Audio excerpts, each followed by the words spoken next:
Olá pessoal, cortei uma perna de calça jeans com 36 centímetros de comprimento. Vou marcar o meio e vou marcar 12 centímetros aqui para baixo.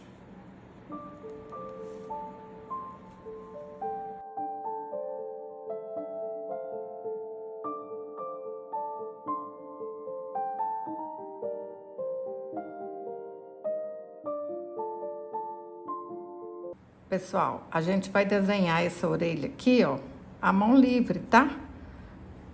Vai dar certo, confia em mim. Do jeito que quiser aí na sua casa, vai ficar bonito. É só você fazer, medir desse jeito aí que vai dar certo. Olha só. Vem cá do outro lado e faz bem parecido, ó. Não precisa de molde.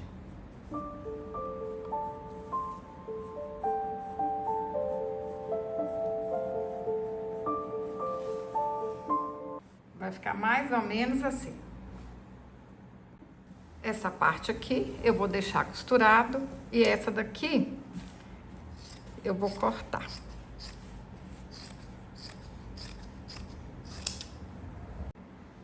Agora eu vou passar uma costura, deixar aqui aberto, continuo, passo a costura aqui na volta e posso vir até aqui, porque já tá costurado.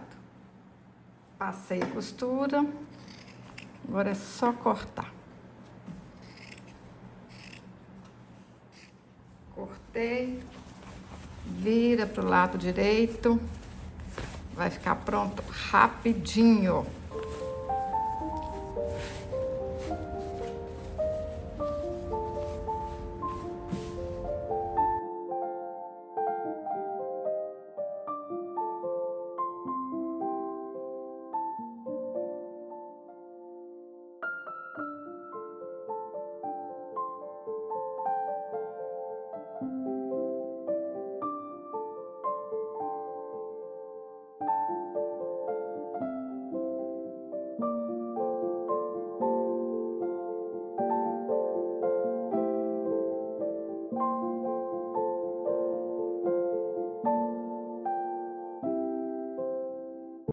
Eu vou usar linha de pipa, mas qualquer linha resistente vai dar certo.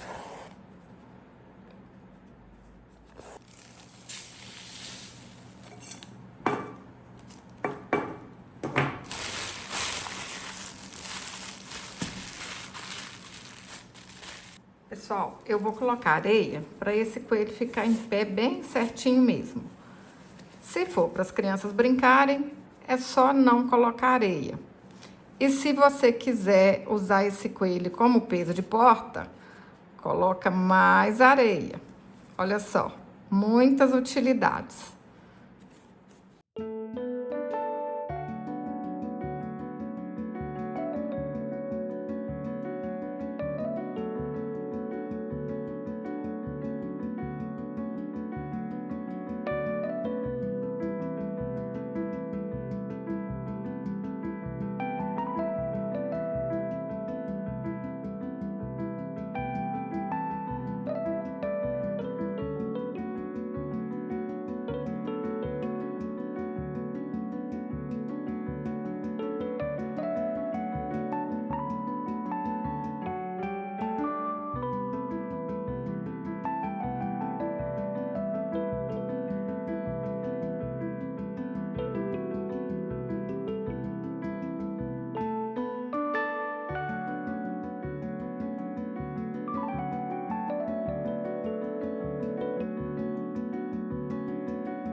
que lindeza, pessoal! Fácil, rápido e gastando quase nada. Eu tô apaixonada. Se você gostou desse vídeo, curte, compartilhe, deixe um comentário. Até o próximo vídeo. Saúde e paz!